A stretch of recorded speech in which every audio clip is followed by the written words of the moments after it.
ये कहानी है दो दोस्तों की। एक बहुत अमीर रमेश और दूसरा बहुत गरीब रामू। दोनों एक ही गांव में रहते थे, साथ खेले साथ बड़े हुए। पर किस्मत ने दोनों को अलग रास्तों पर पहुंचा दिया। रमेश, आज फिर स्कूल पैदल जाएगा क्या? हाँ यार, गाड़ी तो है पर दोस्त के साथ चलने में जो मजा है वो किसी गाड़ी में कहाँ। समय बीतता गया। रमेश के पिता बड़े व्यापारी बन गए और रामू के पिता खेतों में मजदूरी करते रहे, पर दोस्ती आज भी वैसी ही थी। रामू, तू बड़ा होकर क्या बनेगा? कुछ भी बन जाऊं पर दोस्ती नहीं बदलूंगा। आज रमेश शहर में बड़ा आदमी बन चुका था। महंगी गाड़ी, अच्छे कपड़े, और रामू वही पुरानी झोपड़ी, वही संघर्ष। रामू, दोस्त कितना दिन हो गया। हाँ, तू तो अब बहुत बड़ा आदमी बन गया है। और तू आज भी मेरा सबसे सच्चा दोस्त है। रमेश, मेरी माँ बीमार है, पैसे की बहुत दिक्कत है, पर मैं तुझसे मांगने की हिम्मत नहीं कर पा रहा। कभी कभी सबसे बड़ा दर्द मांगने में नहीं, शर्म में छुपा होता है। अगर दोस्त से भी नहीं मांगेगा तो दोस्ती किस काम की। पैसा किसी को अमीर बना सकता है, पर इंसान को बड़ा सिर्फ दिल बनाता है।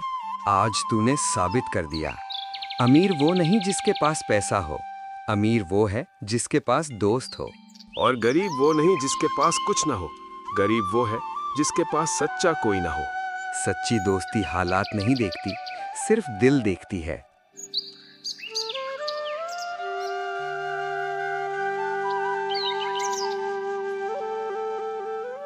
बहुत साल पहले राजस्थान की तपती रेतों के बीच बसा था एक छोटा सा कस्बा चांदपुर। वहीं रहते थे दो लड़के, अनिरुद्ध और फैजल। बचपन से ही दोनों जुदा न होते। कभी खेतों में खेलते, कभी ऊंट की सवारी करते, तो कभी गांव की चौपाल पर बैठकर घंटों बातें करते। गांव वाले कहते थे, ये दोनों जिस दिन अलग होंगे उस दिन रेगिस्तान की रेत भी रोएगी। अनिरुद्ध शांत था, धैर्यवान, गहरी सोच वाला, जबकि फैजल नटखट था, चंचल था और जरा गुस्सैल भी। लेकिन दोनों एक दूसरे को पूरी तरह समझते। गांव के मेले में जब अनिरुद्ध अपने पिता की दुकान संभालता, तो फैजल ग्राहकों को हंसाकर बुलाता।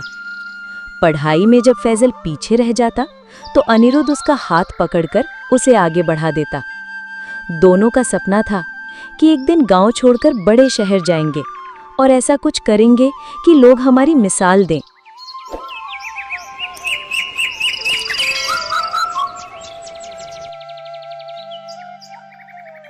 कुछ साल बीते, दोनों जवान हुए। सपनों की प्यास और भी गहरी हो गई। एक दिन फैजल बोला, अनिरुद्ध, गांव की ये सीमित जिंदगी हमें कहाँ ले जाएगी? चलो शहर चलते हैं। अनिरुद्ध मुस्कुराया, हाँ, पर याद रखना, सफर आसान नहीं होगा। रेगिस्तान की रेत से होकर गुजरना होगा। दोनों ने एक दूसरे का हाथ थामा और कस्बा छोड़ दिया। तपते रेगिस्तान में चलते हुए सूरज की धूप, प्यास और थकान सब झेलते रहे। गांव वालों ने कहा था, दोस्ती की असली पहचान सफर की कठिनाइयों में होती है, और सचमुच सफर ने उनकी दोस्ती को परखना शुरू कर दिया। रेगिस्तान की तपती रेत में छोटी सी बात पर झगड़ा हो गया। फैजल गुस्से में आकर अनिरुद्ध को जोर से थप्पड़ मार बैठा। कुछ पल सन्नाटा छा गया। अनिरुद्ध ने कुछ नहीं कहा। वो झुककर रेत पर अपनी उंगलियों से लिखा, आज मेरे सबसे अच्छे दोस्त ने मुझे थप्पड़ मारा। फैजल ने हैरानी से पूछा, ये क्या लिख रहा है तू? अनिरुद्ध ने धीरे से कहा, गलतियां हमेशा रेत पर लिखनी चाहिए ताकि माफी की हवा उन्हें मिटा दे। फैजल खामोश रह गया। उसके दिल में कुछ चुभा, लेकिन वो आगे बढ़ गया। पहाड़ियों से घिरा, धुंध में लिपटा एक छोटा सा कस्बा। यहाँ दिन धीरे धीरे बीतते थे। सुबह लोग चाय की दुकानों पर बैठकर अखबार पढ़ते, दोपहर में बाजार में सन्नाटा, और शाम को मंदिर की घंटियों की आवाज गूंजती। मुख्य बाजार में एक पुरानी सी दुकान थी, शर्मा जनरल स्टोर। दुकान का मालिक राघव शर्मा, उम्र करीब 32 साल, कम बोलने वाला, हमेशा सफेद शर्ट और भूरे स्वेटर में। लोग उसे मेहनती मानते थे, लेकिन कहते थे कि उसके चेहरे पर हमेशा एक छाया रहती है, जैसे कोई न भरने वाला घाव। 5 साल पहले राघव की पत्नी नीरा एक रात अचानक गायब हो गई थी। ना कोई आवाज, ना कोई विदाई, ना कोई सुराग, कुछ नहीं। पुलिस ने आसपास के जंगल खंगाले, नदी में तलाशी ली, लेकिन कुछ पता नहीं मिला। शहर में अफवाहें फैल गईं। कहीं भाग तो नहीं गई किसी के साथ?